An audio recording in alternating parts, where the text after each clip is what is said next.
노다지 설전. 네, 오늘 저희가 살펴볼 기업은요. 국내 대표 종합 리조트 중 하나죠. 바로 모나용평입니다. 최근에 그 웰니스 트렌드 그리고 성공적인 분양 사업에 힘입어서 성장세를 보이고 있는데요. 과연 이 성장세가 앞으로도 쭉 이어질 수 있을지, 또 지금 추진 중인 여러 중장기 전략들이 정말 성공적인 미래를 가져다 줄 수 있을지, 이게 오늘 저희가 좀 깊게 나눠볼 이야기입니다. 저는 모나용평의 현재 성과나 미래 비전, 이걸 좀 긍정적으로 보고요. 지속적인 성장을 기대하는 입장입니다. 저는 반대로요. 모나용평의 송장 이면에 숨어 있는 어떤 잠재적인 위험 요인들, 그리고 미래 전략의 불확실성, 이런 부분에 좀 주목하면서요. 신중한 접근이 필요하다, 이런 입장입니다. 네. 우선은 제가 보는 긍정적인 환경 요인부터 좀 짚고 싶은데요. 그 코로나19 이후에 건강이나 휴식에 대한 관심, 이게 엄청 커졌잖아요. 그래서 웰니스 관광 시장이 연평균 10% 가까이 성장하고 있다고 하고요. 여기에 또 기후 변화 때문에 여름철 대관령의 그 시원한 날씨가 더 부각되면서 예전에는 좀 스키 리조트 이미지가 강했던 모나용평에게는 이게 새로운 기회가 열리고 있는 거죠. 실제로 객실 판매 매출이라던가 이용률 상승을 보면 이게 좀 증명이 됩니다. 특히 주목할 점은요, 그 분양 매출 인식 방식 변경이에요. 예전처럼 건물을 다 지어졌을 때 매출 전체를 한 번에 인식하는 게 아니고요. 공사가 진행되는 정도, 그러니까 공정률에 따라서 매출을 나눠서 인식하게 된 거죠. 이러면서 실적의 예측 가능성이 상당히 높아졌습니다.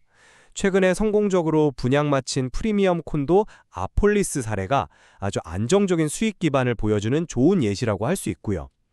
여기에 더해서 2030년까지 매년 1건씩 리조트 분양을 추진하고 200평이 넘는 최고급 콘도 루성채 건설 같은 계획들은 이 회사의 뚜렷한 성장 의지를 보여준다고 생각합니다.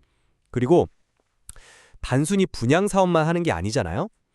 일본 나가사키 골프장 인수를 포함해서 총 81월 규모의 골프 사업, 워터파크 운영, 그리고 용평밸리라는 자체 브랜드, PB식품 사업 확장, 또 산악자전거 MTB 월드 시리즈 같은 국제행사 유치, 이런 식으로 사업 다각화에도 굉장히 힘쓰고 있거든요.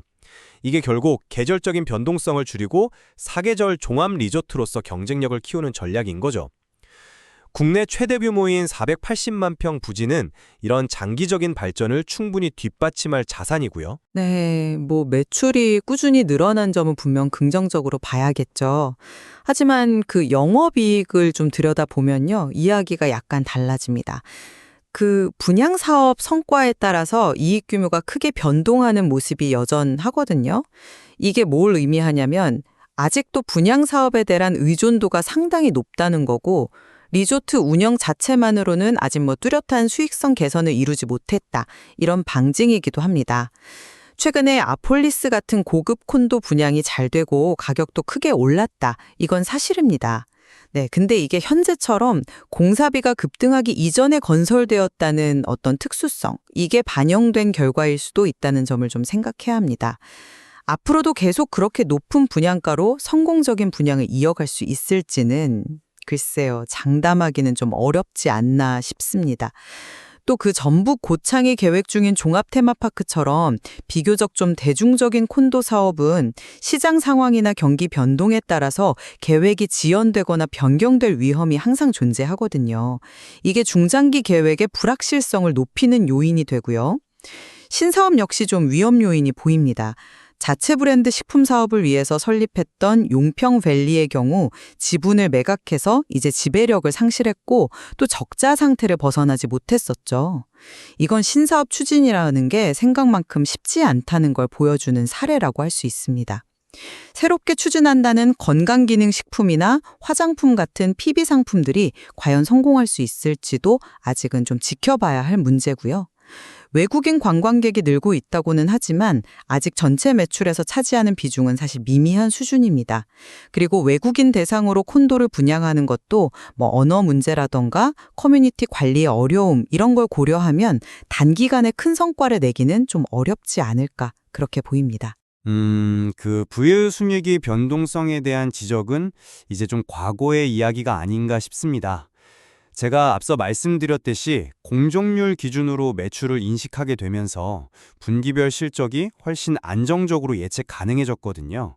그리고 2030년까지 꾸준히 이어질 분양 계획은 그 자체로 안정적인 현금 흐름을 만들어낼 거고요. 운영 부문 수익 역시 과거에 정말 큰 폭의 적자를 기록했던 것에 비하면 최근에는 적자 규모가 크게 줄어드는 등 뭐랄까 개선 추세에 있는 것은 분명합니다. 그리고 분양 사업의 성공이 단순히 그냥 현금 확보에 그치는 게 아니고요. 그 자금을 바탕으로 시설에 재투자하고 서비스 품질을 높여서 운영 경쟁력 강화로 이어지는 그런 선순환 구조를 만들 수 있다고 봅니다. 네, 공정률 기준 도입으로 예측 가능성이 높아졌다는 점에는 동의합니다. 하지만 그렇다고 해도 여전히 영업이익의 상당 부분이 분양 사업의 성공 여부에 달려 있다는 그 근본적인 구조 자체는 변하지 않았다고 봅니다. 운영사업 수익성 개선을 위해서 키오스크 도입이라던가 외국인 인력 활용 이런 비용 절감 노력을 하고는 있지만 아직 이게 획기적인 이익 증가로 이어졌다 이렇게 보기는 좀 어렵거든요. 그리고 또 고창 프로젝트 지연 가능성처럼 분양 계획 자체가 외부 변수에 의해서 흔들릴 수 있다는 점도 간과할 수는 없고요. 결국 중요한 것은 분양과 운영, 이 두 사업 부문이 좀 균형 있게 같이 성장하는 것이라고 생각합니다. 사업 다각화를 단순히 구색 맞추기 정도로 보시는 것 같은데 저는 그렇게 생각하지 않습니다. 일본 골프장 인수는 겨울 시즌의 약점을 보완하는 효과가 있고요. 자체 브랜드 상품 확대나 MTB 대회 유치 같은 것들은 기존의 스키 고객 외에 새로운 고객층을 끌어들이고 또 비수기 매출을 늘리기 위한 아주 실질적인 전략이라고 봐야 합니다. 이게 문화용평이 4계절 내내 활기찬 종합 리조트로 거듭나는 데 중요한 역할을 할 거라고 보고요. 480만 평이라는 그 넓은 부지가 이런 다양한 시도를 뒷받침하는 강력한 기반이 되는 거죠.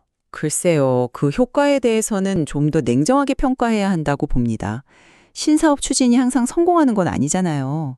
앞서 언급된 그 용평밸리 사례처럼 초기 투자 비용 대비 성과가 기대에 미치지 못하거나 예상치 못한 위험이 발생할 수도 있는 거고요. 자체 브랜드 PB 사업 매출이 2025년 상반기에 55억 원을 기록했다고는 하지만 이게 과연 일시적인 현상이 아니라 지속 가능하고 정말 의미 있는 수익원이 될지는 좀 더 지켜봐야 할 문제입니다. 외국인 관광객 유치나 MTV 대회 같은 이벤트 역시 이게 단발성 행사에 그치지 않고 꾸준한 수익으로 연결될 수 있을지는 아직 검증이 필요하고요. 어쩌면 무리한 사업 확장보다는 현재 운영 중인 시설의 품질을 잘 유지하고 내실을 다지는 것, 그리고 수익성을 개선하는 것 사이에서 좀 균형점을 찾는 게 더 중요할 수도 있습니다. 프리미엄 전략의 성공 가능성은 저는 이미 아폴리스 콘도의 가격 상승으로 증명되었다고 봅니다.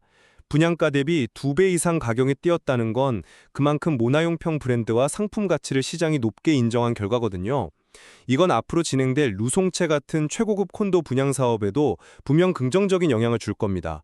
넓은 부지를 활용해서 다른 곳에서는 시도하기 어려운 차별화된 고급 상품을 계속 개발할 수 있다는 것. 이게 바로 모나용평의 강점이고 이것이 지속적인 성장을 이끌 원동력이라고 생각합니다. 물론 현재 가격 상승에는 제가 아까 말씀드렸듯이 공사비 급등 전 건설이라는 어떤 시기적인 이점, 즉 희소성 가치가 상당히 반영되었을 가능성이 있습니다. 앞으로 금리가 더 오르거나 부동산 경기가 침체된다면 아무리 고급 상품이라도 영향을 받을 수밖에 없거든요. 단순히 높은 가격에 분양해서 완판하는 것만이 능사는 아니라고 봅니다. 전체 리조트 단지와의 조화를 좀 고려하고 장기적인 자산 가치를 높이는 방향으로 개발 전략을 세우는 게 중요하고요. 이건 어쩌면 단기적인 이익 극대화와는 좀 다른 접근일 수 있습니다. 완판 기록도 중요하지만 그 가치가 계속 지속 가능하게 유지되는 것이 더 중요하다고 보는 거죠. 네. 그럼 정리를 좀 해보자면요. 모나용평은 웰리스라는 이 거대한 트렌드에 성공적으로 발맞추고 있다고 봅니다. 예측 가능한 분양 시스템을 구축했고 2003년까지 이어지는 구체적인 개발 계획도 있고요. 그리고 골프, 자체 브랜드 사업, 스포츠 이벤트 유치 같은 다각화 노력을 통해서 안정적인 성장을 지속할 충분한 잠재력을 갖추고 있다. 전 이렇게 판단합니다. 물론 긍정적인 신호들이 있는 것은 사실입니다. 네, 하지만 여전히 분양 사업에 좀 치우친 수익 구조라던가 용평밸리 사례에서 드러난 신사업 추진의 불확실성, 그리고 아직 뚜렷한 성과를 보이지 못하고 있는 운영 부문의 수익성 개선 과제 같은 우리가 간과해서는 안 될 위험 요인들도 분명히 존재합니다. 따라서 좀 더 신중한 시각으로 문화용평의 미래를 바라볼 필요가 있다. 이렇게 생각합니다. 네, 오늘 문화용평의 성장 가능성 그리고 또 내재된 과제들에 대해서 서로 다른 관점에서 이야기를 나눠봤습니다. 지속적인 개발 사업이 성장의 핵심 동력이라는 점에는 어느 정도 의견이 일치하는 것 같습니다만 그 구체적인 실행 방식과 성공 가능성에 대해서는 다양한 해석이 가능하다는 점을 확인할 수 있었습니다. 앞으로 문화용평이 분양과 운영의 균형, 또 신사업 안착, 프리미엄 전략의 지속 가능성이라는 이런 과제들을 어떻게 풀어가면서 성장 스토리를 써내려갈지 시청자 여러분들도 함께 지켜보는 것이 중요하겠습니다. 노다지 썰전이었습니다.